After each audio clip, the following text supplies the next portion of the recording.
Okay, today I'm going to talk to you about quadrats. What a quadrat is it's a square frame enclosing a known area. So, for example, a lot of quadrats are 1 metre squared.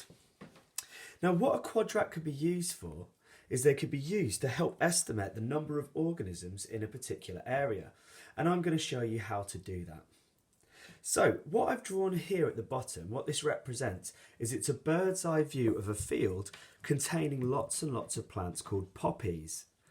Now, if this was a real field, obviously it would be nearly impossible to count each poppy individually to figure out how many poppies are in the whole field. So what we can do is we could use a quadrat to help estimate how to do that. So the first thing you do, and this is the really important word that we always need to think about when we think about quadrats, is we randomly place the quadrat down. So we randomly do this. So let's say it randomly falls here.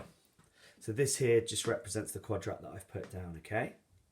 Now, if I put the quadrat down, we should see that there'd be lots of poppies underneath the quadrat, in the holes of the quadrat.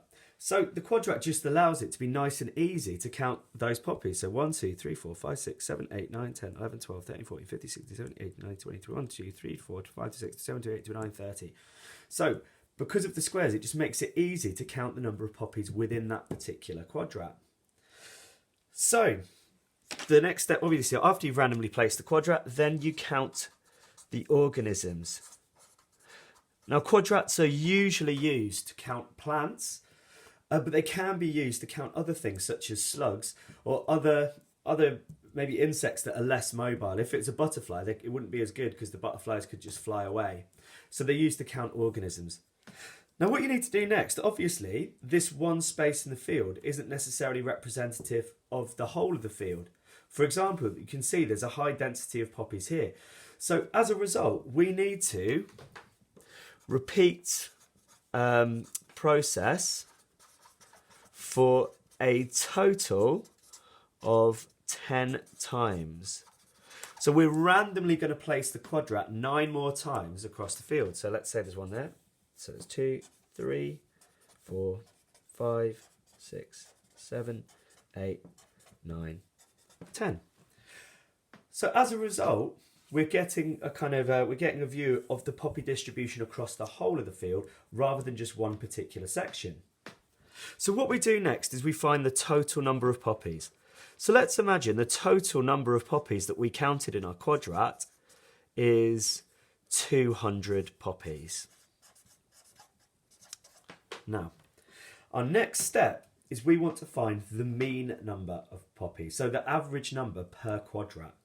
Now, to do that, in this particular example, we'd have to do 200, because that's how many poppies there were in total, divided by the number of quadrats. So in this particular example, it would be 200 divided by 10, which would be 20 poppies. Now, the next step is what we have to do is obviously we need to find the area of the whole field.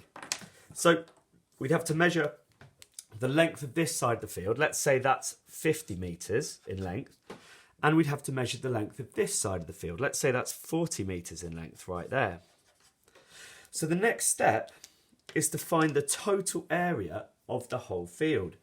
So the total area of the field is going to be 50 times 40, which equals 2,000 metres squared. Right, we've just got one more step to do. We know that the average number of poppies per 1 metre squared is 20. So in 2,000 metres squared, all we're going to have to do is 20 poppies times 2,000, because that's how many metre squares we've got effectively. So the answer is 40,000 poppies is our estimate of how many poppies are in the whole field.